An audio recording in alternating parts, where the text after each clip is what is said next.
Buenas tardes con todos. Buenas tardes. Si activan su micrófono, por favor. Sí, a ver.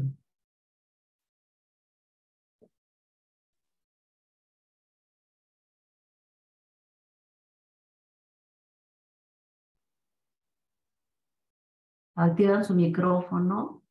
¿Sí? ¿Me están escuchando? Sí, se escucha, doctora. Buenas tardes. Buenas tardes, gracias por... Vamos a ver, vamos a compartir. Vamos a compartir. Voy a compartir pantalla.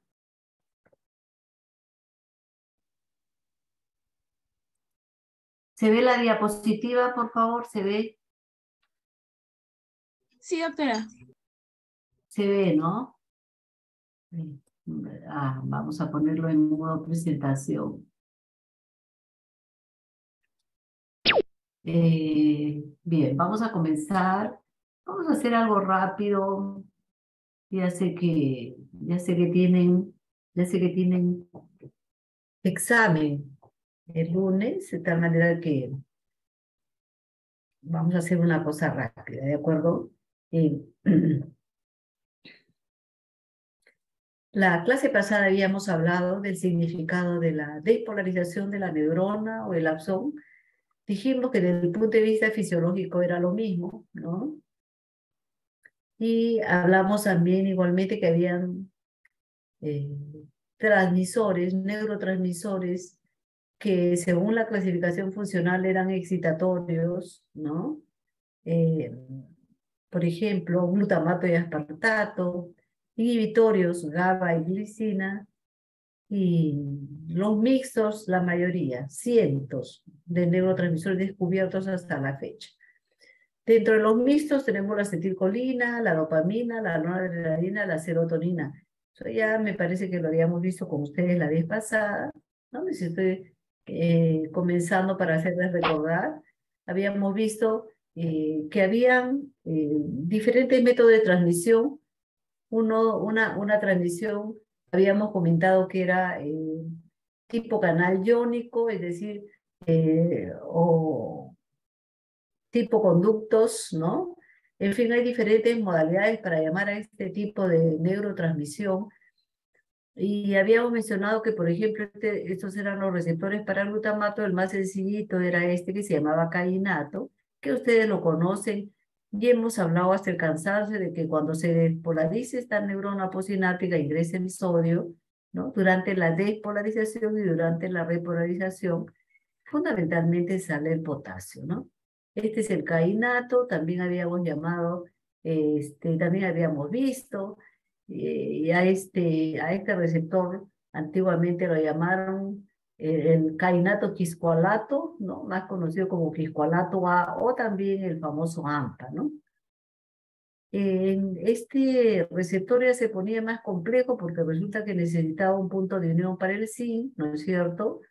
Y otro para el mismo neurotransmisor que era el glutamato. Entonces, una vez que se unía el zinc, de tal manera que ahora resulta que el zinc es un neuromodulador, ¿no? Y entonces ingresaba el sodio y salía el potasio, ¿no? O sea, se despolarizaba esta neurona, la neurona aposináptica. Entonces, miren la diversidad de receptores que tiene este glutamato.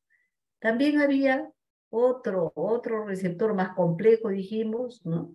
Dijimos que a la neurona no le interesaba qué ion entraba o salía, lo que le importaban eran las cargas, y en este caso, este receptor se llama N-metildiaspartato, el famoso NMDA, que se caracterizaba porque cuando se despolarizaba, ingresaba no solamente iones sodio, sino que también ingresaba iones calcio, y se despolarizaba la neurona postsináptica, ¿no?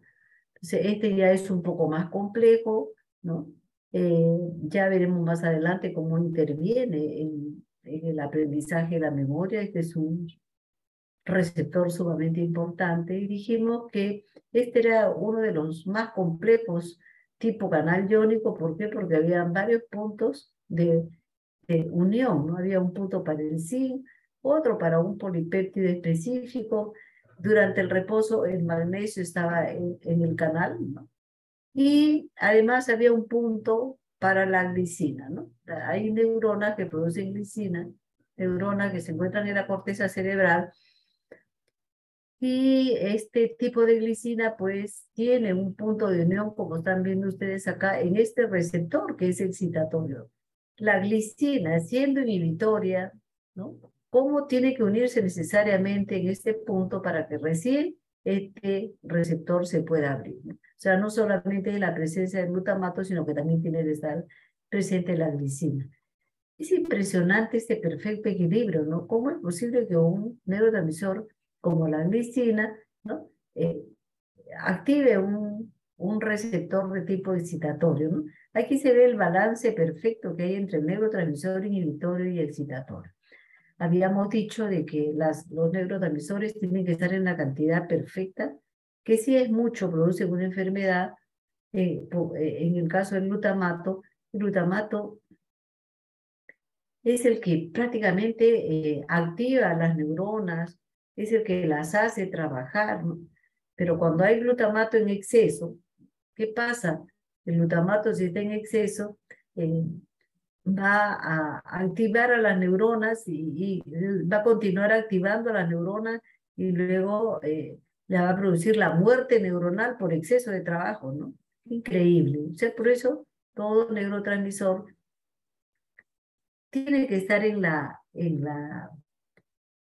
¿no? En la cantidad necesaria, en la cantidad perfecta, podríamos decir, ¿no? Y a esto también, y esto para hacerles recordar, este es el otro receptor para glutamato. Este es un receptor unido a esta proteína G, que en este caso es la proteína GQ, les dijimos, ¿no?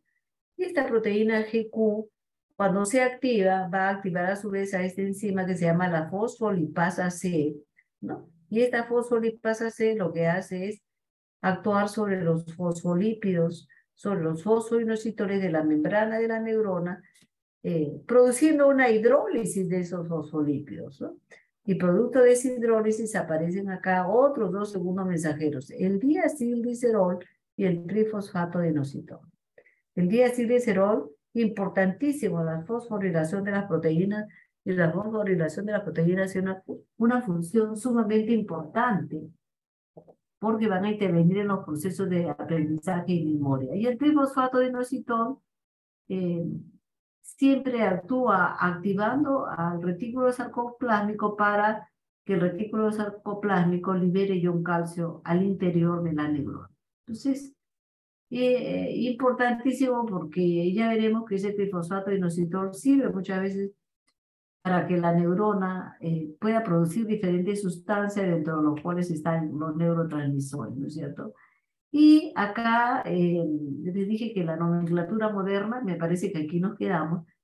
En la nomenclatura moderna pues tenemos diferentes tipos de receptores, ¿no? Yo les había dicho son cientos. Obviamente todo el curso de fisiología gira alrededor de estos receptores y neurotransmisores, todo el curso, ¿no? Entonces, nosotros, por ser neurofisiología, les vamos a pedir a ustedes que preparen pues su seminario sobre los neurotransmisores que son más empleados en la neurofisiología. Estamos hablando de la acetilcolina, dopamina, noradrenalina y la cantidad de receptores que tienen, ¿no?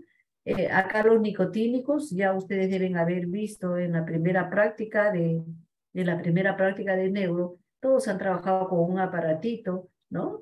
Que produce la despolarización del nervio, ¿no? Es muy interesante, del nervio mediano, ¿no? Y finalmente logran el movimiento de un músculo. Creo que ya todos han hecho esa práctica, ¿no? Entonces, les había comentado cómo la despolarización del nervio, ¿no? Producía potenciales de acción de tipo despolarizante, activaban al nervio y estos a su vez, ¿no? Terminaban activando al músculo, y por eso es que ustedes veían movimiento. Entonces, a nivel de la unión neuromuscular se encuentra precisamente este receptor, ¿no? Que algunas literaturas le llaman simplemente nicotínico o N, y otras literaturas le llaman NM, ¿no? Este receptor que se encuentra en la unión neuromuscular, ya habíamos comentado que apertura los canales de sodio, con lo cual despolarizaba la fibra muscular. Seguidamente vamos a ver eso en detalle, ¿no? Y acá los receptores muscarínicos, M1, M2, M3, M4, muscarínicos de la acetilcolina. Ya habrá una clase especial, el M2 es muy famoso porque se encuentra en el músculo cardíaco, ¿no? El M4 es glandular, ¿no? Se encuentra en las glándulas salivales, sudoríparas, fundamentalmente. Pero ¿por qué es famoso esta acetilcolina? Habíamos dicho que en la intoxicación por órganos fosforados se bloqueaba la acetilcolinesterasa, con lo cual se producía la sobrecarga colinérgica, un exceso de acetilcolina que producía paro cardíaco, dijimos. Pero ¿por qué el paro cardíaco? En fisiología tiene todo un porqué, todo tiene una respuesta, ¿no? No es que se produzca por el azar, ¿no? Entonces, ¿por qué? Porque hay un receptor M2 que está acoplado con una proteína GI, que ya habíamos visto en la clase pasada, que esta proteína GI lo que hacía era disminuir el AMP cíclico. Y cuando había disminución del AMP cíclico, se cerraban los canales de sodio y se aperturaban los canales de potasio, ¿no? Los canales pasivos, con lo cual las cargas pasivas de potasio disminuían en el interior, ¿no? De la neurona o de la fibra muscular, porque hemos visto desde el punto de vista eléctrico, la neurona se comporta de una manera muy parecida a la fibra muscular, ¿no? De acuerdo a la primera práctica. Entonces, al disminuir el AMP cíclico, se cierran los canales de sodio, no se permite la entrada del sodio, con lo cual la neurona se hiperpolariza o la fibra muscular también se puede hiperpolarizar. Ya lo verán más adelante cuando hagan el capítulo de cardiofisiología, ¿no? Entonces, la neurona se negativiza o la fibra muscular se negativiza porque disminuye el AMP cíclico, ¿no? Y así podemos explicar que la mayoría de estos receptores muscarínicos, ¿no? Esto, M1 se encuentra en el cerebro, generalmente estos muscarínicos se encuentran en las vísceras, ¿no? Estamos hablando del músculo cardíaco, ¿no? El M3 se encuentra en el músculo, ¿no? Del aparato gastrointestinal, el M4 en la glándula, ¿no? Interesante, ya veremos también, ¿no? Como el M5 se encuentra en los órganos sexuales, ya lo veremos un poco más adelante, ¿no? Entonces, miren la cantidad de receptores acoplados con proteína G, ¿no? Que en algunos casos aumenta el AMP cíclico, en otros casos lo disminuye, en algunos casos aumenta estos segundos mensajeros, el trifosfato de inositol, el diacilglicerol. Es importante, ¿no? Cuando se incrementan estos segundos mensajeros, generalmente se aumenta una función. Miren la dopamina, los receptores que tiene. Estos son los más representativos, pero y ustedes van a ver que tiene, cada vez se descubren nuevos receptores. Esto es una ciencia que avanza mucho, ¿no? Y no solamente como D1, D2, incluso ya tienen, ¿no? Subdivisiones, ¿no? El D1A, D1B, en fin, ¿no? Entonces, para no complicarlos muchos, hemos traído nosotros, ¿no? Que hay muchísimos receptores acoplados a proteína G, la mayoría de ellos son receptores acoplados a proteína G, que en este caso, por ejemplo, ¿no? Este receptor dopamina 1 y dopamina 5 aumenta los niveles de AMP cíclico, con lo cual son receptores que producen activación o que producen la despolarización de la neurona postsináptica, ¿no? Miren, a diferencia, estos son neurotransmisores mixtos, dopamina 2, este receptor, todo lo contrario, más bien es un receptor que produce la inhibición de la neurona postsináptica porque disminuye los niveles de AMP cíclico, con lo cual se cierran los canales de sodio. Dopamina 3 y dopamina 4 también resultan una suerte de, ¿no? receptores que van a producir la inhibición de la neurona postsináptica. También hay otro neurotransmisor muy famoso, la noradrenalina, ¿no? Es el neurotransmisor del estrés. Es el neurotransmisor que aumenta la frecuencia cardíaca gracias a la noradrenalina, la frecuencia cardíaca se mantiene alta, ¿no? Pero hemos dicho que tiene que haber un perfecto equilibrio entre noradrenalina y adrenalina, ¿no? O perdón, y acetilcolina, esos dos, porque tienen una función opuesta. Entonces, si se produce una descarga noradrenérgica, ¿no? ¿Qué es lo que va a pasar? Miren la acción de la noradrenalina. Acá son famosos los receptores beta 1, beta 2 y beta 3 porque aumentan los niveles de AMP cíclico, ¿no? ¿Qué significa que aumenten los niveles de AMP cíclico? Que la noradrenalina va a aumentar el inotropismo, la fuerza de contracción cardíaca, va a aumentar la presión arterial. Ya lo van a ver cuando hagamos. Probablemente al siguiente capítulo que es cardio, vamos a ver los efectos, ¿no? De la noradrenalina, ¿no? Pero ustedes ven que acá se ha puesto en primer lugar. La noradrenalina tiene mayor afinidad por estos receptores que son alfa 1 y alfa 2 y aumentan los niveles de trifosfato inositol y diacilglicirol están, ¿no? Están unidos a la proteína GQ. Hemos dicho que cuando GQ, ¿no? actúa, se aumentan los niveles de trifosfato inositol y diacilglicirol, ¿no? En este caso, ¿no? En este caso, estos receptores, ¿no? Se encuentran acoplados a la proteína GQ, pero estos receptores a su vez se encuentran en el músculo liso de los vasos sanguíneos pequeños, de las arteriolas. Entonces, ¿qué pasa? Cuando la noradrenalina actúa, produce una vasoconstricción y aumenta la presión arterial. Miren qué interesante, ¿no? ¿Por qué produce vasoconstricción? Todo tiene un porqué. ¿Por qué produce una vasoconstricción? Porque este receptor alfa 1 está acoplado con una proteína, ¿no? GQ, que cuando se activa va a incrementar estos niveles de trifosfato inositol y diacilglicirol. Lo acabamos de ver, ¿no? Miren, qué interesante, ¿no? Estos son los mecanismos de acción y este es el mecanismo de acción de cómo actúa la noradrenalina, cuya afinidad es mayor por los receptores alfa 1 y alfa 2 que por los receptores beta, ¿no? Los receptores beta generalmente tienen mayor afinidad por la adrenalina. Ya lo veremos también en la práctica, habrán experimentos, ¿de acuerdo? Entonces, cuando la adrenalina actúa sobre estos receptores beta 1, incrementan estos niveles, ¿no? De AMP cíclico, con lo cual aumenta la función cardíaca, aumenta el inotropismo de la fibra muscular, ¿no? Aumenta la presión arterial igualmente, porque a mayor contracción del músculo cardíaco, mayor presión arterial, ¿no? Al haber mayor fuerza contráctil. Miren qué importante todos estos mecanismos que existen a ese nivel. Alumnos, está de más decir, yo supongo que están escuchando y todo está claro, porque pueden activar su micrófono en cualquier momento si es que no entienden algo, ¿no? Entonces ahora creo que ya las cosas se van aclarando más, ¿no? Entonces vamos nosotros hablando, ¿no? Entonces, en todas las literaturas ustedes van a encontrar el 5-HT, esto se lee como 5-hidroxitritamina, ¿no? Este es en todos los libros figura, esta es la llamada serotonina, ¿no? La serotonina tiene un precursor que precisamente es la 5-hidroxitritamina y hay muchos autores que prefieren denominarla de esta manera, ¿no? Así como la acetilcolina, la mayoría de los autores la llaman ACH, a la serotonina la llaman 5-HT.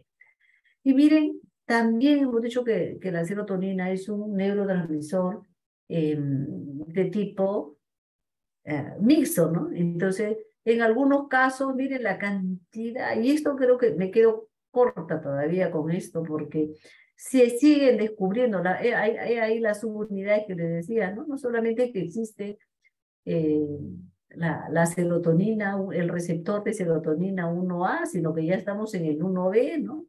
O el 1D, imagínense, ¿no? O ya pasamos al 2A, al 2C, al 3, al 4, en fin, no se imaginan la cantidad de receptores que existen, obviamente sobre la mayor parte de las células, ¿no? En este caso, estos receptores se encuentran de preferencia en el sistema nervioso central, porque ya hemos dicho que la serotonina tiene que ver, ¿no? Con una patología importante que es la depresión, ¿no?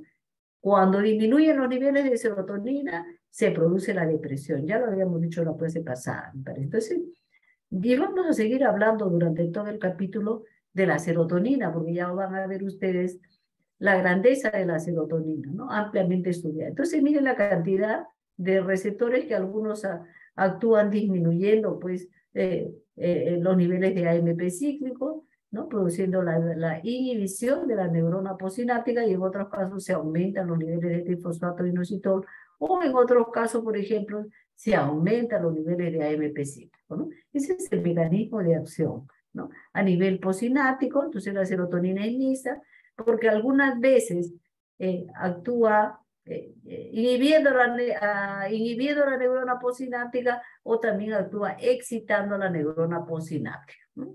Se dan cuenta cómo vamos avanzando, ¿no? El glutamato, ya lo hemos visto, ¿no es cierto? Hemos visto cómo actúa, tiene receptores de todo tipo, receptores metabotrópicos, receptores ionotrópicos, ya hemos visto cómo actúa, ¿no? Este receptor de tipo AMPA, o el kainato quiscualato, o este receptor NMDA. Entonces, el más sencillito de todos es este, ¿no? El kainato, habíamos dicho, porque simplemente es apertura de canales de sodio, ¿no? Sin embargo, el glutamato es bastante complejo en su manera de actuar, y ya lo vamos a ver más adelante, ¿no? Ya habíamos hablado de GABA y glicina, que eran neurotransmisores inhibitorios netamente, ¿no? Y acá tenemos, por ejemplo, el GABA, era una pregunta para ustedes, ¿no? ¿Qué hace GABA? Yo preguntaría, cuando GABA está en la neurona presináptica, ¿qué produce en la neurona postsináptica GABA? ¿Quién me dice? ¿Quién está ahí? ¿Está Valeria allí? Por favor, Valeria. ¿Se encuentra Valeria o no se encuentra Valeria? Valeria, si te equivoques, o cualquier otro alumno. A ver, sí, dime. A ver. Por lógica, y acá te está dando la pista, ¿cuál es el ion que ingresa a la neurona postsináptica cuando está actuando el GABA? ¿Cuál es el ion? ¿Qué abre la neurona postsináptica? ¿Qué canales? ¿Por qué la neurona postsináptica se inhibe? ¿No? Entonces, aquí está la... Estaría entrando el potasio. Acá está, ¿no? Doctora, apertura los canales de cloro. Apertura de los canales de cloro. Entonces la neurona, entonces miren qué interesante, cuando GABA, el neurotransmisor GABA, está en la neurona presináptica, ¿qué va a hacer? Va a actuar sobre su receptor, pero vamos a suponer que la neurona postsináptica tenga este receptor GABA-A. Entonces cuando GABA-A se une a GABA, a su neurotransmisor, ¿qué va a producir? La apertura de canales de cloro, por eso es que el GABA es inhibitorio. La neurona postsináptica se inunda de cargas negativas y se hiperpolariza, alumnos. La neurona se hiperpolariza, ¿no? Se negativiza, si ustedes quieren, se inactiva, hay muchas palabras para decir lo mismo. ¿Por qué? Porque está actuando el neurotransmisor GABA. ¿De acuerdo? ¿De acuerdo? ¿Sí? Y sobre todo este receptor es GABA, ¿no? Este receptor GABA, ¿no? Este GABA B, este está acoplado con una proteína GI que al fin y al cabo también va a producir la inhibición de la neurona postsináptica, ¿no? Entonces, el asunto es que GABA es inhibitorio por cualquier lado, ¿no? Es muy interesante entonces ver el mecanismo de acción de GABA. Así como hemos estudiado ampliamente, la mayoría de funciones en el cerebro se realiza gracias a los neurotransmisores, ¿no es cierto? Ya han visto ustedes la acetilcolina, ¿no? La serotonina que hemos mencionado que disminuye en la depresión, o la dopamina que disminuye en la enfermedad de Parkinson, ¿no? La noradrenalina, que es el neurotransmisor del estrés, en fin. ¿Sí? Entonces, la mayor parte de funciones se realiza en base a neurotransmisores, ¿no? Pero, bueno, ustedes han visto, el neurotransmisor tiene que pasar de la neurona presináptica a la neurona postsináptica, ¿no? ¿No es cierto? Entonces, existe otro tipo más rápido de transmisión, bien interesante. ¿Y cuál es ese tipo? Esto que se llama la sinapsis eléctrica, ¿no? Esta sinapsis eléctrica, vamos a suponer que acá hay dos neuronas, una en la parte superior, otra en la parte inferior. Entonces, ¿qué va a pasar? Acá hay unos canales perfectos. Estos se llaman las uniones gap, ¿no? Las famosas uniones gap, ¿no? Y miren acá, entonces por estos canales vamos a suponer que esta neurona de la parte superior le cede iones cloro. Coge cualquier cantidad de iones cloro y le manda los iones cloro acá a esta neurona de la parte inferior. Yo pregunto, levanten, activen su micrófono y participen. ¿Qué le pasa a la neurona si esta de acá le manda iones cloro? ¿Qué le pasa a esta neurona inferior? ¿Qué le pasa? Alumnos, a ver, rapidito, así se equivoquen.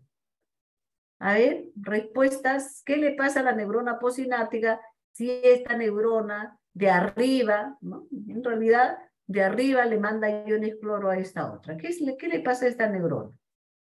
Por lógica, si esta se inunda de iones cloro, ¿qué le va a pasar? ¿Mm? A ver, ¿quién activa su micrófono? Acabamos de ver eso, ¿no es cierto? ¿Qué le pasará? Qué sencillo, ¿no? O sea, de una manera tan fácil, esta neurona de acá arriba puede inhibir fácilmente a la otra, porque al mandar cloro, la va a inhibir. La va, ¿no? Va a causar la inhibición de esta neurona, ¿no? Pero a todo lo contrario, ¿qué pasa si a esta neurona, ¿no? Que está en la parte inferior, se le antoja cederle abundante iones sodio a la neurona de la parte superior? Entra abundante iones sodio, entra cargas positivas a la neurona superior. ¿Qué va a pasar con esta neurona? Esta neurona se va a despolarizar. Entonces, esta neurona se despolariza si le ingresan cargas positivas. Y hemos visto que a la neurona no le interesa que ello sea, lo que le importa son las cargas, ¿no? Si son positivas o son negativas. Alumnos, ¿esto está claro? Si no, parece que sí está claro. Entonces, vamos a ir entonces rapidito. Me parece que ya lo están entendiendo mejor, ¿no? Ya hemos visto la primera clase. Entonces, esta es en resumen, las características de la sinapsis eléctrica y la química, ¿no? Que obviamente la química tiene una distancia, ¿por qué? Porque hay la zona presináptica, ¿no es cierto? La hendidura, la zona postsináptica, ¿no? Hay una mayor distancia, obviamente, ¿no? Aquí la Profesora, gente... disculpe, una pregunta. Dime, muy bien. Sí, En la escucho. diapositiva anterior usted estaba comentando que estaba saliendo cloro. Sí, acá te vuelvo. Mira, depende. Esta sinapsis, bien, justo ahorita estamos viendo el resumen ya, porque en esta diapositiva que ya estoy pasando, habla de la característica de la sinapsis. Esta es una sinapsis eléctrica que simplemente se refiere al paso de iones a través de esta unión, ¿no? Este canal se llama el canal GAP, ¿no? El famoso canal GAP. Que es muy sencilla la transmisión, un mecanismo de transmisión.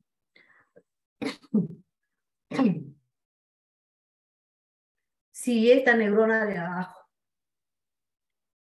le cede cargas positivas a la neurona de arriba, ¿no? Esta neurona se despolariza.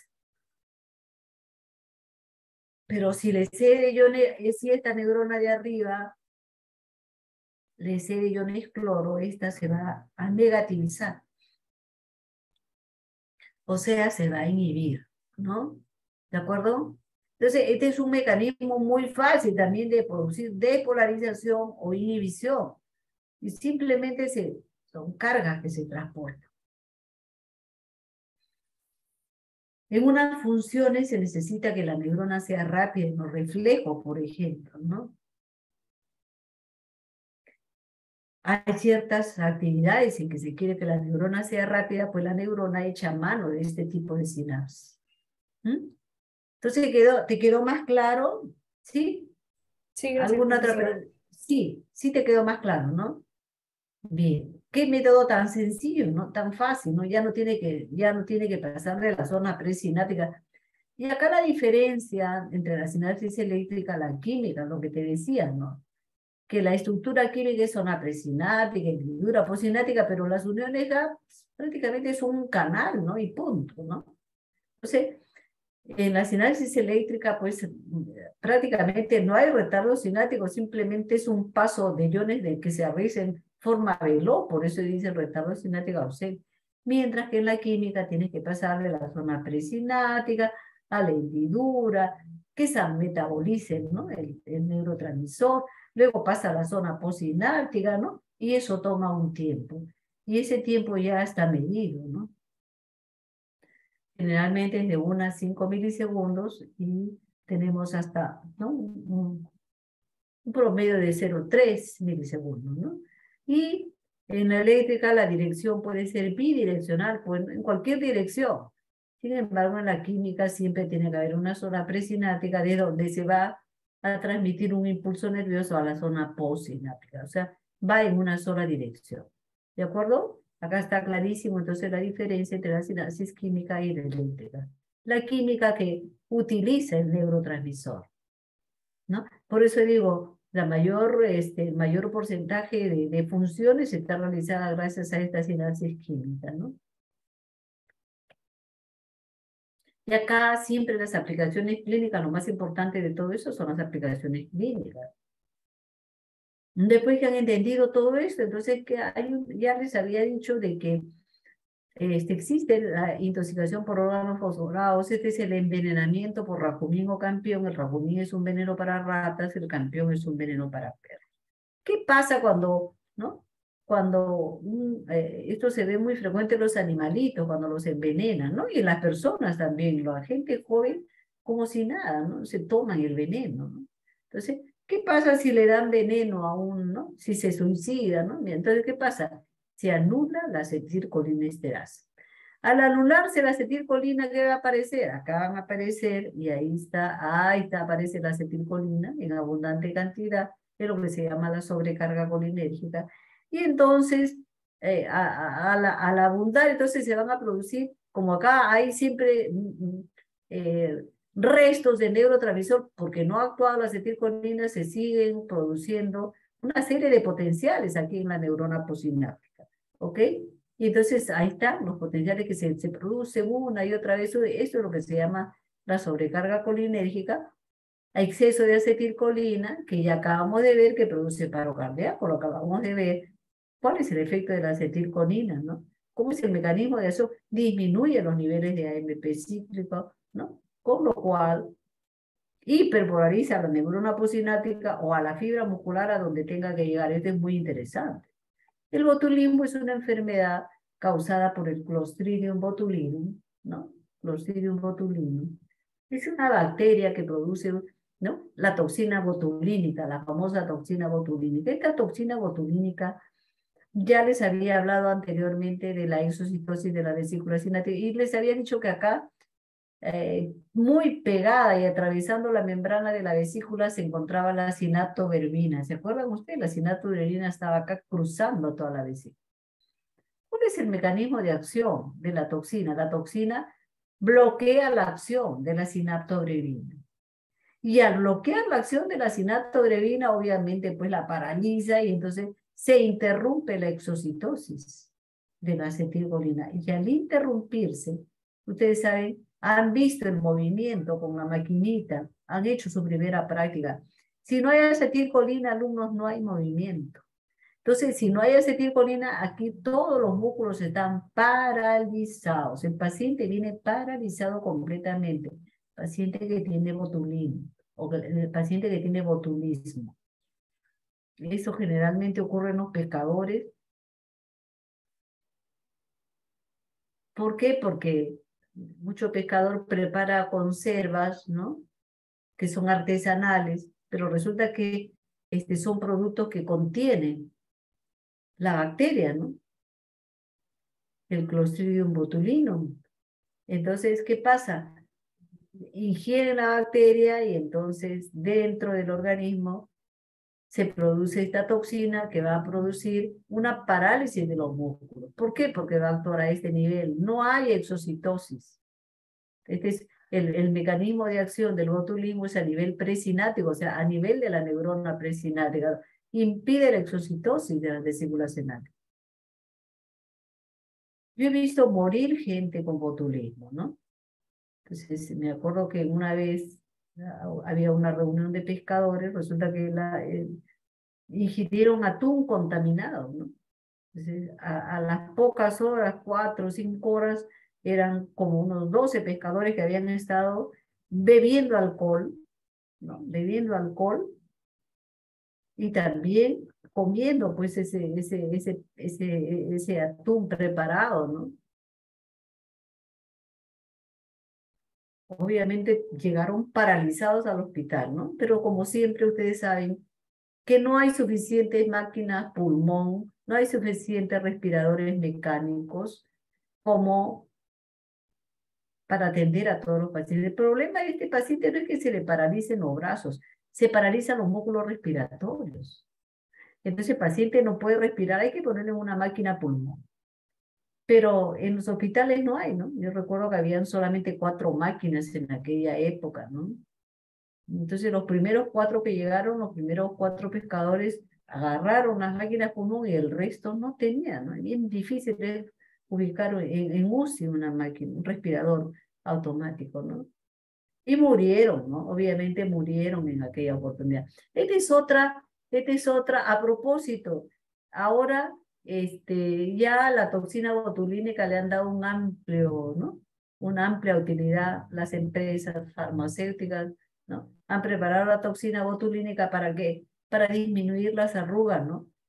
Se inyecten los músculos de la mímica, con lo cual los músculos son los que producen las arrugas, ¿no? En el movimiento, entonces bloquea la aparición de arrugas, ¿no? Entonces se está empleando la famosa toxina botulínica, ¿no? En la cosmética, ¿no? Y luego viene la demencia de Alzheimer, es otra aplicación clínica, ¿no? ¿Por qué se caracteriza la demencia de Alzheimer? Disminuye el nivel, ¿no? Disminuye el nivel de este neurotransmisor que es la acetilcolina a nivel de la corteza cerebral, ¿no? ¿Y por qué? ¿Por qué disminuye? Porque resulta que se ha demostrado anticuerpos contra estos receptores a nivel de la corteza cerebral, contra estos receptores colinérgicos. Entonces, ¿qué pasa? Los receptores van desapareciendo, van muriendo y obviamente también al ir muriendo estos receptores van disminuyendo los niveles ¿no? de acetilcolina. Ambos tienen que trabajar juntos. Si hay uno que desaparece, el otro simplemente extingue su función, ¿no? Entonces el neurotransmisor, cuando uno hace un examen, encuentra el neurotransmisor acetilcolina disminuido a nivel plasmático. ¿Qué hacemos los médicos? ¿Qué le damos a esta paciente o a este paciente que tiene demencia de Alzheimer? ¿Por qué se caracteriza la demencia de Alzheimer? Es lo mismo que la demencia senil. En una persona de 90 años, una mujer de 90 años o un varón, ya comienza a demenciarse. ¿Qué significa demenciarse? Pierde la memoria, no se acuerda sobre todo los alimentos que ingirió hace 5 minutos, se comporta como un niño, ¿no? Es el verdadero ancianito, ¿no? Sí, pero eso está bien que le dé a una persona que tiene 90, pero no a una persona de 50, ¿no? Cuando esto le da a una persona de 50 años, esto se llama ya demencia de Alzheimer, ¿no? Igual se caracteriza por trastornos del comportamiento, alteración en la memoria.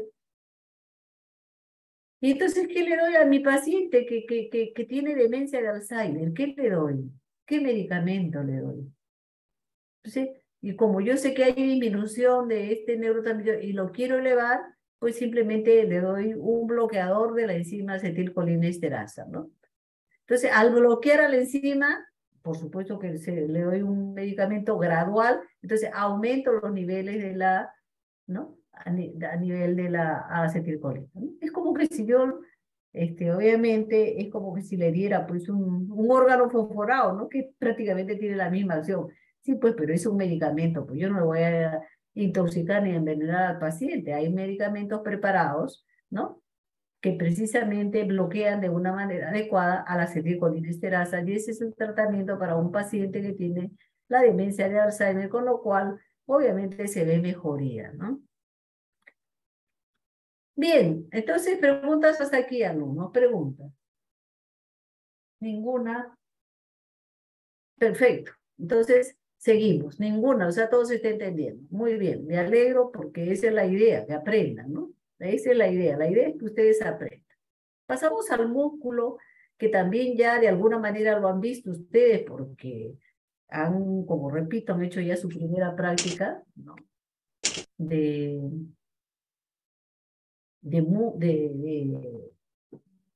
con el aparatito, con el estimulador eléctrico y han visto movimiento de un músculo, ¿no? Han visto el movimiento de los músculos, cómo se mueven, ¿no es cierto? Entonces, hoy día vamos a ver un poquito en detalle cuál es la fisiología de ese comportamiento del músculo cuando se le da corriente eléctrica, ¿no? Entonces, es importante, esta es una fibra muscular, importantísimo, probablemente ustedes ya conozcan este esquema. Este esquema se encuentra en los libros también de histología, ¿no? Es un esquema tridimensional muy interesante que a mí me gusta mucho. La fisiología sin esquema no la puedo explicar. Ustedes ven acá estos sacos, ¿no? Son tipo panal, ¿no? Tipo panal de abeja. Ustedes ven acá unos sacos, ¿no? Dentro de estos sacos se encuentra el calcio. ¿Se acuerdan que hemos hablado del calcio? Qué importante el calcio es tan importante el calcio, ya seguirán viendo a lo largo del curso la importancia que tiene el calcio, ¿no? Pero una de las más grandes importancias es de que el calcio favorece la contracción de la fibra muscular. ¿Y cómo? ¿Cómo es ese mecanismo? Se encuentra guardado acá en el retículo sarcoplásmico, ¿no? Y observen ustedes cómo entre el retículo y el retículo hay una suerte de tubos por donde va a ir el ion calcio. Estos tubos, por tener esta forma, se llaman los tubos T. Tienen la forma de T, ¿no? Ojo, por aquí discurre el ion calcio y también por acá se difunde el potencial de acción. Esto también es sumamente interesante. Y este tubo T incluso se va hasta la superficie. Miren a dónde llega, miren acá hasta la membrana. ¿Para qué? Se une a otra fibra muscular, hace contacto con la fibra muscular vecina, ¿no? Y entonces puede pasar calcio de esta fibra a la otra fibra muscular. Qué impresionante, ¿no? A mí me llama la atención, me parece súper impresionante, ¿no? ¿Cómo es que una fibra nerviosa le puede donar iones calcio a la vecina? Es impresionante porque justamente este es el fundamento de la contracción muscular, ¿no?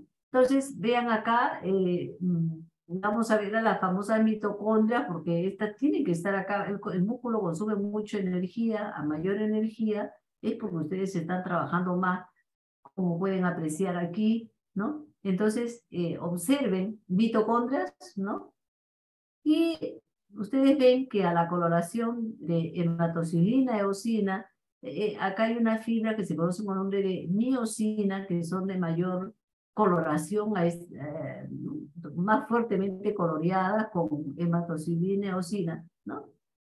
Y estas son las llamadas, ¿no?, fibras de miosina. La proteína miosina acá está más clara, de menor peso molecular, esta se conoce con nombre de actina, pero estas fibras son alargadas como ustedes pueden ver, pero acá hay un detalle, ¿no? Estas fibras se comunican entre ellas, se traslapan, se superponen, ¿no? Entonces, y se dan la mano fuertemente. ¿Por qué? Porque durante la contracción muscular todo esto tiene que ser se comporta como un solo bloque, igual acá, la molécula de actina, ¿no? Ancladas acá perfectamente, acá se dan la mano, y se dan la mano de manera tan fuerte que incluso dibujan una línea que se llama la línea Z. Acá hay otra línea Z, ¿no? Miren acá. Entonces, la unidad funcional del músculo se llama sarcómera. Y una sarcómera se encuentra entre dos líneas Z, ¿no? Acá está. Entonces, cuando la fibra está estirada, ahí se ve claramente perfecto, ¿no? Se ve perfectamente, ¿no?, la actina, ¿no? ¿Por qué? Porque está en fase de relajación.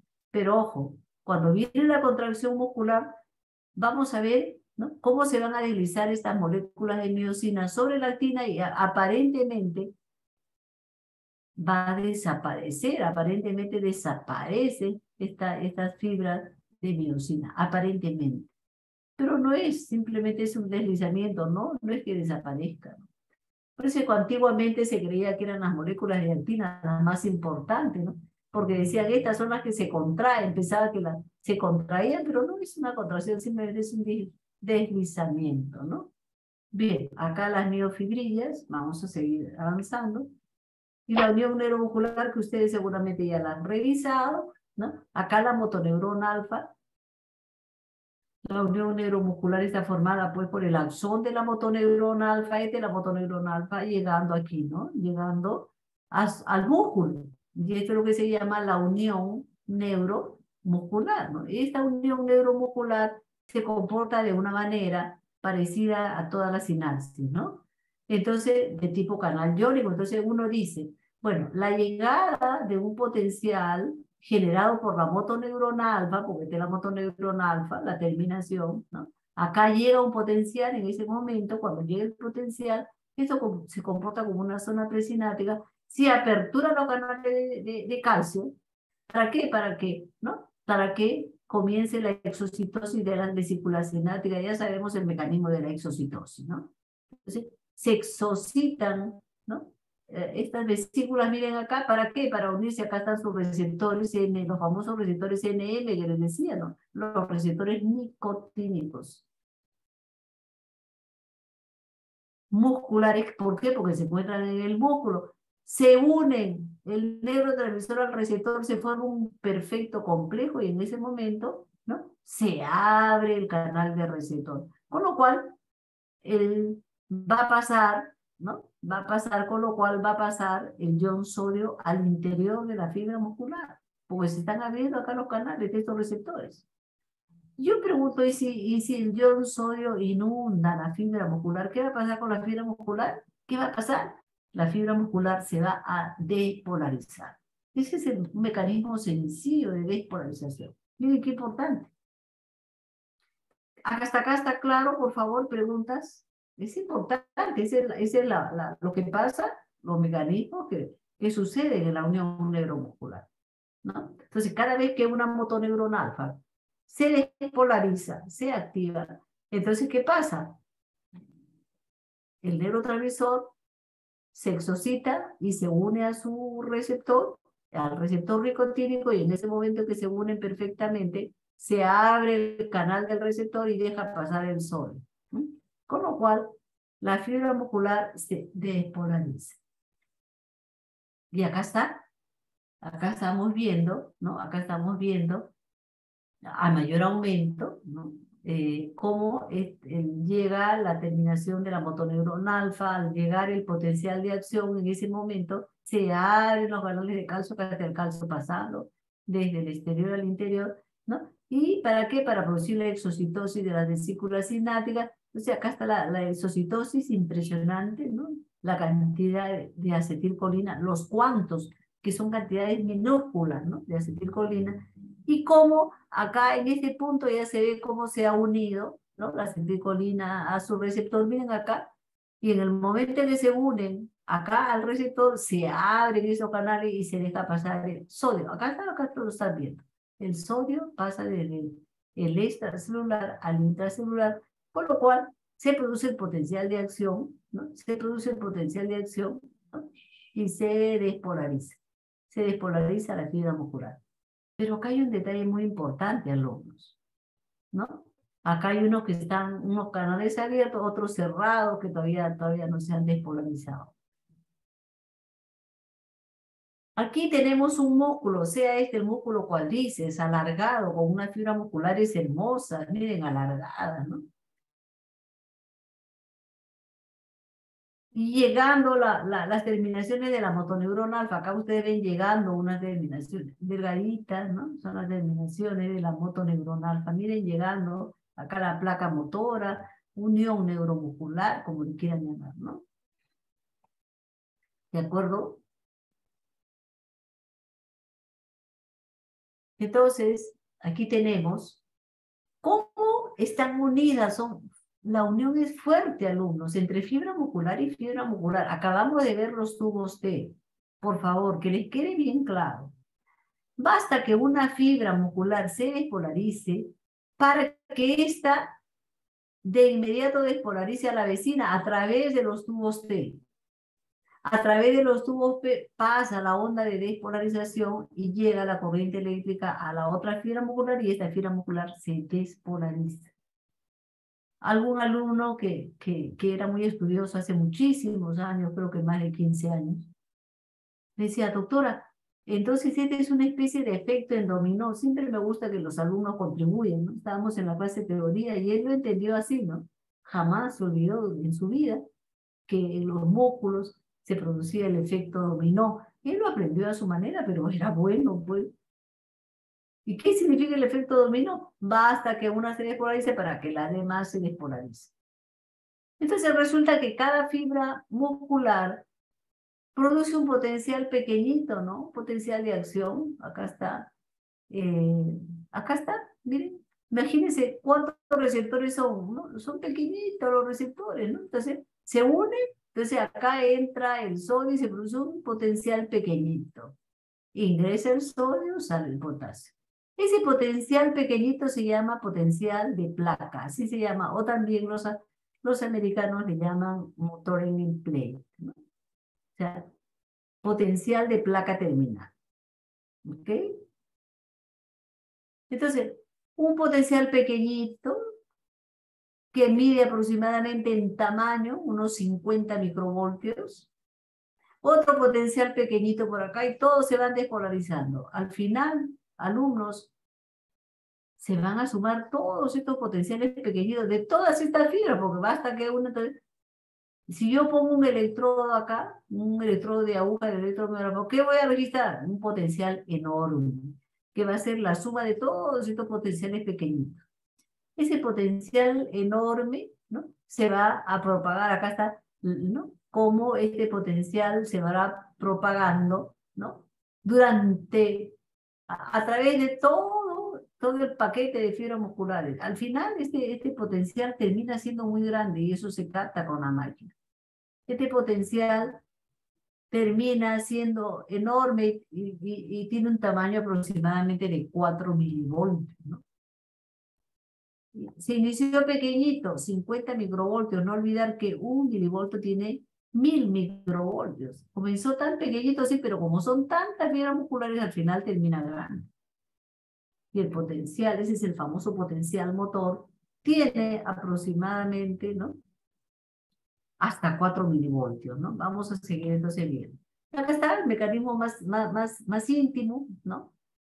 Entonces, acá está el tubo T imaginándose, acá está justo el tubo T, miren acá, ¿no?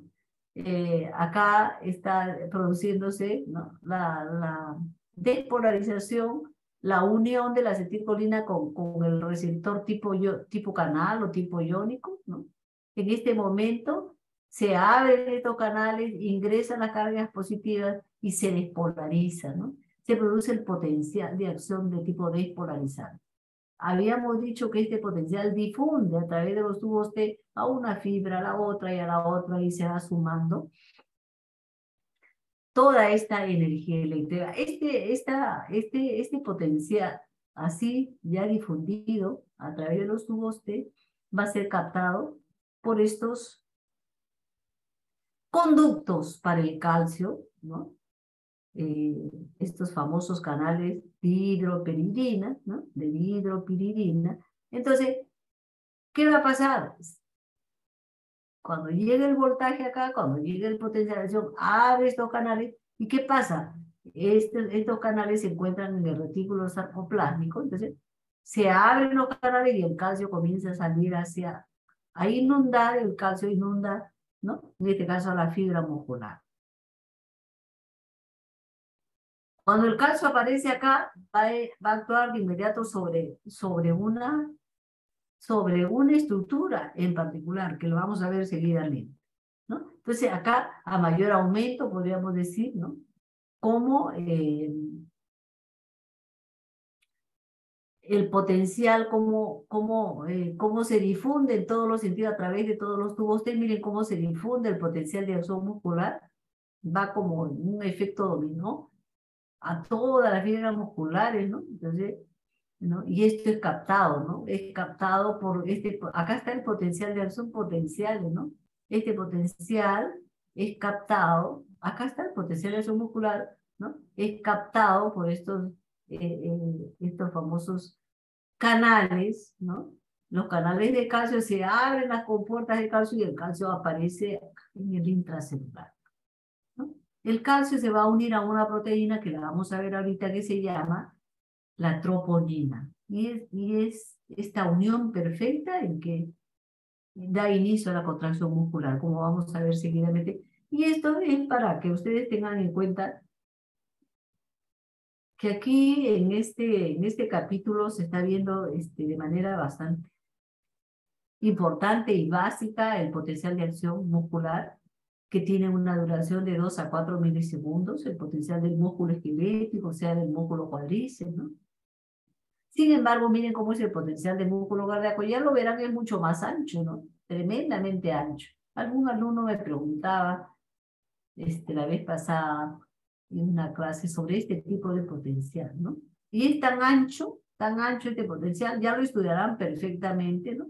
Acá la subida, el ingreso de iones sodio, acá hay una repolarización inicial, salida de iones potasio, pero en esta meseta ingresa el calcio, perdón, desde el extracelular.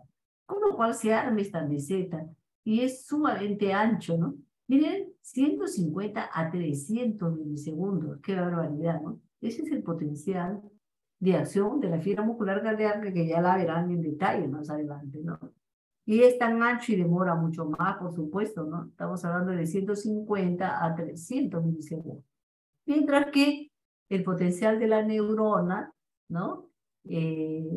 Perdón, este es el potencial de la fibra muscular, es de 2 a 4 milisegundos. La fibra muscular del músculo esquelético, ¿ya? De 2 a 4. Porque ya ustedes saben que la neurona dura menos, ¿no? En duración es mucho más cortito. Entonces, es menor de 2 milisegundos el potencial neuronal. Ya lo veremos, hay una clase para eso, ¿no? Sobre todo en las fibras nerviosas. Hay una clase más adelante, ¿no? Y acá están las fibras, ¿no? Relajadas y acá cómo se deslizan, ¿no? Las fibras de actina sobre miosina, ¿no? Luego acá tenemos, como ustedes pueden apreciar,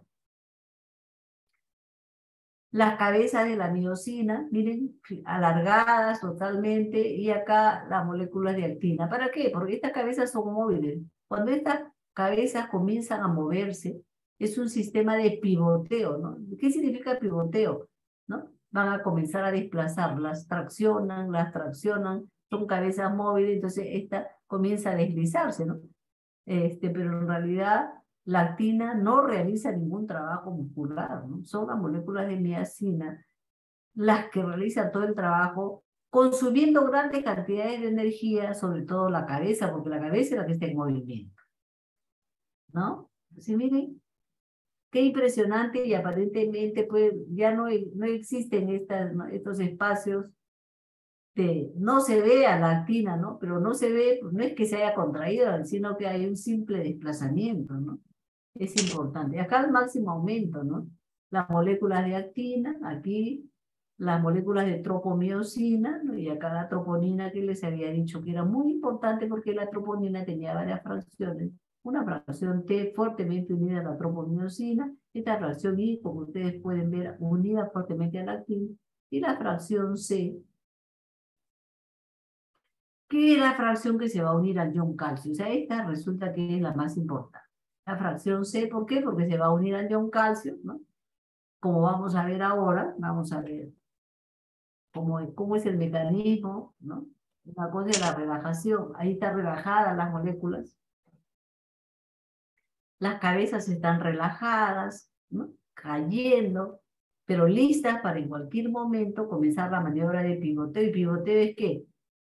Realizar este movimiento, ¿no? Realizar este movimiento, que puede ser de derecha a izquierda. Esta es la maniobra de pivoteo. Entonces, aquí esperando listo para la contracción muscular, esta es la tropomiosina, siempre se pone, impide, durante el reposo, impide que se unan las moléculas de actina con las de miosina, ¿no? Pero ya vamos a ver lo que ocurre cuando hay actividad, ¿no? Entonces, pasamos a la siguiente lámina. Durante la contracción muscular, miren, no, acá está justo lo que le decía, comienza el pivoteo, ¿no? Las cabezas son móviles, ¿no? Entonces, pero ¿por qué se produce el pivoteo? Porque el calcio que proviene del retículo sarcoplástico, ¿no? Este calcio se une acá a esta fracción C, con lo cual esta troponina cambia su configuración, se convierte en un elemento más pesado. Entonces, al ser más pesado, ¿no? Al tener, ¿no? Una posición diferente, ¿no? Al tener una posición diferente, el calcio, entonces esta molécula prácticamente se mueve por la acción del mismo peso, con lo cual se lateraliza esta molécula de tropomiosina y se deja libre el punto de unión entre cabeza de miosina y actina. Entonces, en este momento comienza a deslizarse, ¿no? La actina y se produce la contracción muscular, con gran consumo de energía, como ustedes pueden ver, ¿no? Cómo se consume una molécula de ATP, ¿no? Que luego es llevada a ADP, ¿no? Y liberándose fósforo, ¿no? Entonces, aquí en resumen las etapas de la contracción muscular, como primero la motoneurona alfa, ¿no? Va a producir el potencial de acción, ¿no? Y este potencial de acción de la misma motoneurona alfa, ¿no? Lo que va a hacer es generar el potencial de la placa terminal, o sea, de la fibra muscular, ¿no? Por el ingreso de iones sodio, ¿no? Acá está, se genera el potencial.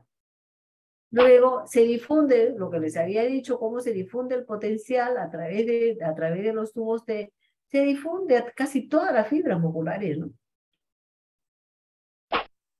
Entonces, al llegar esta onda de despolarización, va a actuar sobre el retículo sarcoplásmico para que éste libere calcio, ¿no? Entonces, y el calcio ya ustedes saben que se va a unir a la fracción C de la troponina, acá está, ¿no? Se une a la fracción C de la troponina y se inicia la contracción muscular, ¿no? Se forman los famosos enlaces de cruzado entre actina y miosina, ojo. Son las cabezas de la miosina, alumnos, que se cruzan hacia la actina, ¿para qué? Enlaces cruzados para hacerla deslizar, ¿no? Estos son los famosos enlaces cruzados, deslizadores, porque tienen el objeto, tienen la finalidad de deslizar a la actina, ¿no? Entonces, es sumamente importante cómo es que se produce la contracción muscular y luego viene la fase de relajación, el músculo esquelético, se bombea el calcio, el regreso al retículo sarcoplásmico, ¿no es cierto? Porque se ha liberado de la troponina y se suspende la interacción entre actina y miosina, ¿no? Entonces, miren, sumamente interesante, y acá las aplicaciones clínicas, sí, pero ¿y para qué me ha servido todo esto, no? ¿Me sirve de algo? Por supuesto, parece mentira. La fisiología muscular ha dado unos pasos agigantados en los últimos años, me refiero a los avances, ¿no?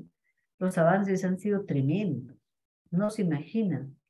Un descubrimiento bárbaro. Los brasileños han descubierto muchísimas enfermedades desde el punto de vista genética, dentro de las cuales hay alteraciones de la fibra muscular. Entonces, la fibra muscular está compuesta, como vamos a ver más adelante, no solo pues de estas 4 proteínas clásicas, ¿no? Hay muchísimas proteínas que forman parte del citoesqueleto de la fibra muscular y que tienen diferentes nombres y que cada vez se descubren, ¿no? Se descubren muchísimas. Obviamente ese citoesqueleto no está por gusto. Eso tiene que tener un encaje perfecto, un acoplamiento perfecto con además estructura, ¿no? Ya vamos a ver estos descubrimientos. Entonces, ¿qué significa la electromiografía? Yo les había dicho, yo puedo colocar en el músculo bíceps, acá está el músculo, clavo un electrodo, ¿no?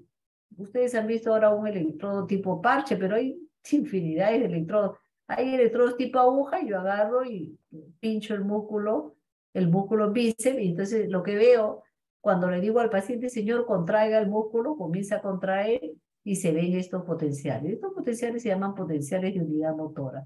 Entonces, los potenciales se ven. Impresionante, ¿no? ¿Qué tal grado de adelanto? se ven, no solamente se ven, sino se escuchan alumnos. Entonces, ese estudio de la actividad eléctrica del músculo, eso se llama electromiografía, ¿no?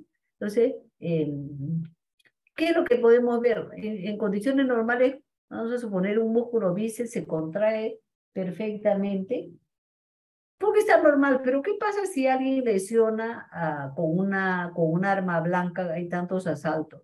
Se lesiona el nervio músculo cutáneo. El nervio músculo cutáneo inerva al bíceps. ¿Qué pasa si hay una lesión total del nervio músculo cutáneo? Yo preguntaré, ¿ustedes creen que si yo le coloco una aguja al paciente se van a ver estos potenciales de unidad motora? ¿Qué les parece a ustedes? Van a desaparecer, ya no se va a ver. Entonces yo digo, caramba, ya no hay potenciales de unidad motora. Esto se llama silencio de reposo, ¿no? Pero, acá está el pero, a los 15 días de haberse producido, ¿no?, la lesión por arma blanca, aparecen ya no hay unidades motoras, ya no hay. Pero en su defecto, ya no hay ausencia de unidades motoras, pero en su defecto aparecen las famosas fibrilaciones y las ondas positivas, que se llaman potenciales. Estas dos son potenciales de desnervación del músculo. ¿Por qué? Porque se lesionó el músculo. Se lesionó el nervio. Obviamente, al lesionarse el nervio, luego el nervio ya no le va a dar la inervación al músculo. Las fibrilaciones y las ondas positivas son potenciales anormales que aparecen a los 15 días después de haberse producido la lesión del nervio. ¿De acuerdo? ¿Los puedo ver en la pantalla? Claro que sí, claro que sí. Yo los puedo ver así como veo esto, simplemente son tan pequeñitos y microscópicos, y pues, pero para eso ya están las grandes computadoras sofisticadas.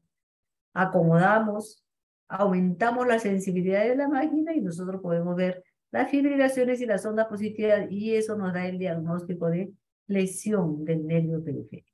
¿De acuerdo?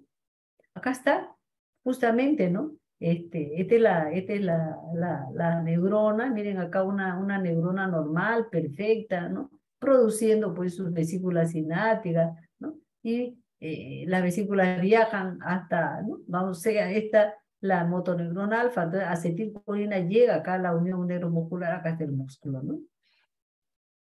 Pero ¿qué pasa si hay una lesión?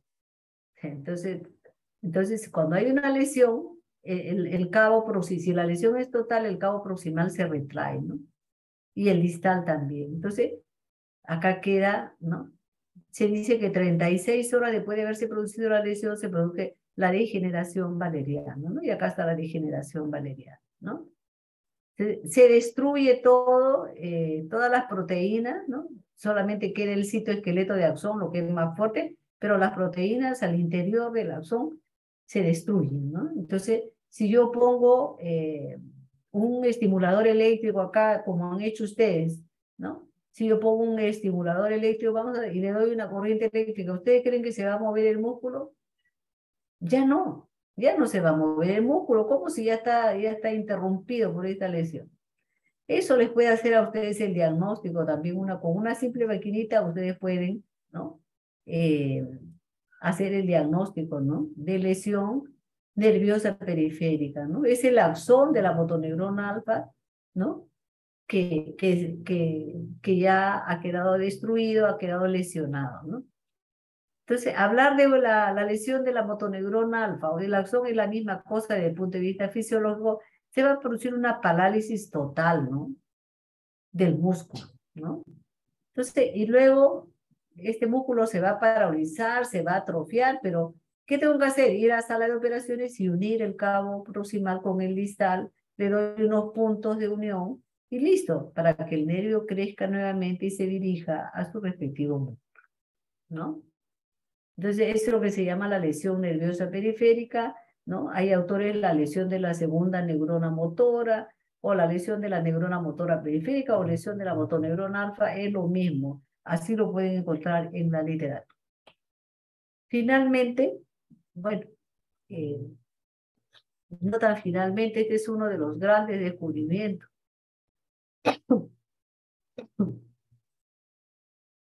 Aproximadamente hace 15 años. se logró este descubrimiento. Se descubrió esta proteína, la distrofina. Antes nadie la conocía.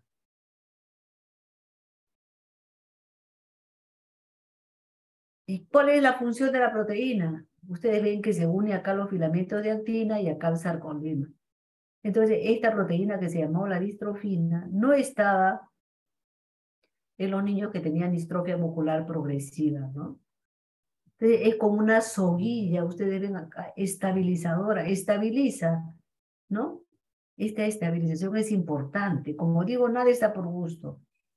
Entonces, se estabiliza el sarcolema de la fibra muscular, que además también se descubrió que esta distrofina estaba anclada a este complejo distrofina glucoproteína, ¿no? Entonces, ¿cuál es la glucoproteína? Todo esto acá, esta es una glucoproteína, acá hay un complejo, ¿no? Este es el complejo distroglucano y el complejo sarcoglucano, ¿no? Con 3 unidades, alfa, beta y gamma, y este solamente 2 unidades. Todo esto ha sido ampliamente estudiado. Y adherido a este complejo glúcido está esta proteína que se llama laminina. Por eso, a todo este complejo, ¿no? Esto estabiliza la membrana. Se le nombró distrofina glucoproteína. En los pacientes con distrofia muscular no existe o es de muy mala calidad esta proteína.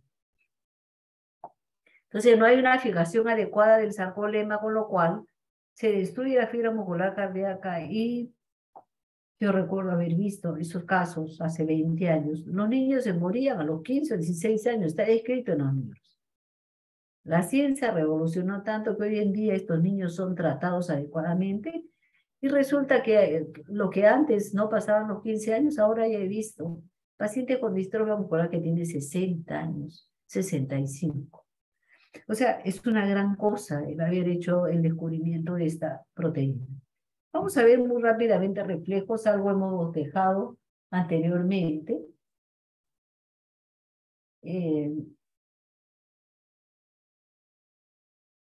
Y yo les dije que este es un esquema espectacular. En un esquema anterior de arco reflejos yo le dije que había una fibra muscular que se enrollaba al uso neuromuscular. Este es el uso a mayor aumento. Una microfotografía, un esquema tridimensional del uso neuromuscular, ¿no? Alargado totalmente, miren cómo muy parecido a la fibra muscular normal que se contrae. Miren acá la cantidad de núcleos enrollados, estas son las famosas, se le llama la fibra de saco nuclear, la fibra de cadena. Miren, ¿se acuerdan que le dije acá hay una fibrita enrolladita? Ahí está enrolladita, como se los conté. Esta fibrita enrolladita, ¿no? Esta es la que se va a despolarizar para iniciar el reflejo. ¿Se acuerdan que ustedes vienen con un martillo, le dan acá, se estira todo este uso y acá se desenrolla la fibra y mecánicamente se aperturan los canales de sodio, con lo cual se despolariza esta fibra. Esta fibra se le llama la fibra primaria 1A.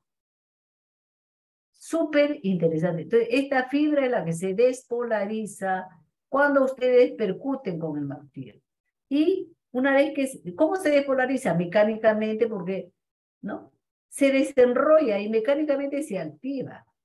Se despolariza y entonces comienza a dejar un potencial de acción que se va a la médula y de ahí, por supuesto, la sinapsis con la motoneurona alfa, luego para producir el movimiento del reflejo. Qué impresionante es todo esto. Entonces, esta es la fibra aferente, 1A, aferente primaria, ¿no? También hay otras que la llaman aferentes secundarias, también hay otras fibritas que también sirven, ¿no? Para darle fortaleza a todo este arco reflejo. Sin embargo, miren acá, observen el eferente gamma, miren qué impresionante. No se olviden de este esquema porque yo no les estoy contando ningún cuento, esto se ve. Y no se olviden de la eferente gamma porque el sistema gamma tiene una gran importancia. Esta fibra está llegando, ¿no? Sale de la médula espinal y llega aquí, como ustedes ven, no a la parte central, está llegando a los polos de luz. Y esta es la que estira, muchas veces esta diferente gamma le pertenece a una neurona que es la motoneurona gamma, que la motoneurona gamma, cuando ella quiere, puede estirar esto y puede activar al uso neuromuscular. Entonces, miren, esto es impresionante. Sigamos, vayamos por partes. Y acá está el típico reflejo, ¿no? De estiramiento, el reflejo miotático, típico reflejo. Entonces, anteriormente les he mencionado un esquema, ahora se lo voy a complicar un poquito más. Acá la motoneurona alfa, llegando al músculo cuádriceps, ¿no? Aquí el uso neuromuscular, que ya ustedes lo acaban de ver a mayor aumento, y la fibrita 1A, que es la que va enrolladita al uso, ¿no? ¿Sí? Le dan un golpe con el martillo neurológico, se estira el músculo cuádriceps, se estira el uso, se despolariza esta fibra y comienza a viajar un potencial de acción que viaja en este sentido. Llega a la motoneurona alfa y al llegar a la motoneurona alfa se va, ¿no? Se va al músculo para producir el movimiento, ¿no? La extensión del músculo cuádriceps es la respuesta, ¿no? Pero ¿qué pasa? Miren, entonces acá está el arco reflejo clarísimo, cómo da toda la vuelta, ¿no? Esta es la motoneurona, este es un ganglio, neuronas que están en el ganglio, ¿no? Motoneurona alfa del músculo agonista, porque el cuádriceps es el agonista.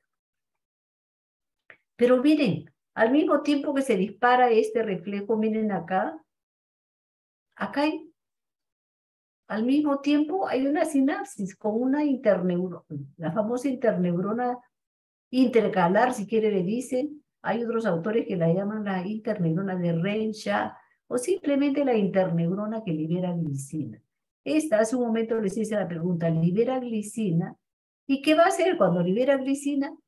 La glicina va a actuar, va a actuar con su receptor en esta neurona postsináptica y resulta que va a aperturar los canales de cloro y esta neurona se inhibe, se hiperpolariza, con lo cual va a relajar al músculo antagonista. Eso es lo clásico. Mientras que el agonista se contrae, el antagonista se relaja. Es un principio de todo reflejo, ¿no? ¿Y por qué? ¿Por qué se relaja? Porque acá estamos viendo a la interneurona que está liberando glicina y lo que hace la glicina en la neurona postsináptica, ¿no? Cuando actúa en sus receptores es abrir los canales de cloro. Miren qué importante. Muy parecido al receptor GABA de tipo A, ¿no? Acá está la glicina abriendo canales de cloro, por eso es que se inhibe esta otra neurona postsináptica, con lo cual se relaja el músculo antagonista. Y este es un reflejo muy importante que se llama el reflejo miotático inverso. Entonces, ustedes van a hacer su reflejo la próxima clase seguramente. Miren acá, entonces, volviendo a examinar el reflejo, decimos que de acá la fibra 1A, acá está, por supuesto, acá está, 1A del uso, entonces, saliendo y dirigiéndose después de un golpe de martillo, el potencial de acción se va a dirigir hacia la motoneurona alfa. Y a la motoneurona alfa va a producir la contracción del cuádriceps. Perfecto reflejo. Pero que hay un detalle, ¿no? Lo que normalmente ustedes tienen que activar, lo que tienen que activar es este uso neuromuscular. No necesariamente, claro que en el martillo es que dan la percusión, pero el estímulo no tiene que ser demasiado intenso, tiene que ser un estímulo adecuado. Ya con la práctica de médicos, alguna vez ustedes van a lograr dar el estímulo adecuado, ¿no? Entonces, y ahora mismo pudieran practicar, todo es práctica, ¿no? Entonces, si ustedes dan un golpe demasiado intenso, muy intenso, van a producir dolor. Y no solamente dolor, sino que miren, el estímulo tiene que ser con una intensidad adecuada. Si el estímulo es muy fuerte, a veces los alumnos trabajan en parejas, a veces hay varones bastante agresivos que le dan, digamos, con el martillo neurológico un golpe demasiado intenso. A veces se escuchan gritos de las chicas porque resulta que le ha dado un golpe severo, ¿no? Entonces, ¿qué va a pasar? Si le da un golpe demasiado intenso, acá hay otros receptores. No solamente se va a activar el uso neuromuscular, esos son los órganos tendinosos de Golgi. Miren acá la fibra del órgano tendinoso de Golgi. Es una fibra que se conoce con el nombre de tipo 1B, ¿no? Y miren lo que hace la fibra, llega directamente hacia una interneurona de Renshaw, pero resulta que esta interneurona de Renshaw está en unión con la misma motoneuronal. ¿Qué va a pasar? Esto es lo que se llama un reflejo miotático inverso, un reflejo frustro, porque tan pronto iba a salir el reflejo y resulta que sale un reflejo mal hecho. Eso no se lo recomiendo que lo hagan en la práctica, a menos que haya alguien que se quiera inmolar, porque tiene que ser un golpe bien severo, ¿no? Por supuesto que lo que va a producir es dolor y no van a ver el reflejo, ¿no? Iba a producirse el reflejo, pero resulta que esta fibra inhibitoria nuevamente actúa sobre la interneurona de Renshaw e inhibe a la misma motoneurona alfa que iba a producir el reflejo. Esto es lo que se llama el reflejo miotático inverso. Y me parece que ustedes tienen examen el día lunes, así que a algunos alumnos con los cuales pude conversar, les dije que iba a ser una cosa un poco rápida, pero preguntas, por favor, preguntas. ¿Todos entendidos? ¿Está claro? Hemos avanzado bien y me parece que usted, pero ahorita espero preguntas. ¿Alguna pregunta? ¿O todo quedó claro? Por favor, si me responden. Activa su micrófono porque yo no lo veo, no veo los chats, no. Todo bien, doctora. Perfecto. Muy bien, ahí está, levantó la mano Jonathan Ramos, acá veo, acá sí aparece que ha levantado una manito. Jonathan, te escucho. Doctora, una consulta. Sí. Solo quisiera saber más o menos qué bibliografía recomienda para el segmento de neurofisiología. Bueno, hay dos libros, mira, hay muchos libros que te pueden servir, ¿no? Pero los libros clásicos son el Gannon y el Guyton, ¿no? Obviamente las clases son preparadas, también revisando esa literatura, pero por supuesto que hay otras literaturas que también revisamos, ¿no? Sobre todo revistas que va a ser bien complicado que ustedes lean, pero pueden leer, están invitados a leer las revistas como el Neurology, por ejemplo, en donde hay cosas, novedades, ¿no? Pero cuando ustedes terminen de leer el Guyton y el Gannon, pueden revisar revistas, pero yo les recomiendo, lo que mejor les recomiendo es que vean asistan a sus teorías, vean, revisen nuevamente de una manera muy breve, porque si ya lo tienen claro va a ser más fácil, ¿no? Esto tienen que tener un concepto de la neurofisiología. Esto es más conceptual. Obviamente en algún momento tendrá que intervenir la memoria, pero esto lo tienen que entender. Por eso es que me tomo el tiempo para que ustedes me comprendan y siempre les digo, ¿me entendieron? ¿No? Hay mucho que aprender, pero sobre todo conceptualmente, ¿no? O sea, esto tiene que estar dentro de ustedes, en su cerebro, ¿ya? Entonces, lo clásico, como te digo, Gannon y Guyton, ¿ya? Tú revisa y te quedas con el que más te guste, porque cada ser humano es diferente al otro. Hay algunos que les guste el Guyton, otros que les guste el Gannon, ¿no? ¿De acuerdo? O sea, depende de tu gusto. ¿Ok? Ok, doctora, muchas gracias. No hay por qué. ¿Alguna otra pregunta? Parece que parece que está todo claro. Muy bien, alumno, yo voy a capturar la asistencia.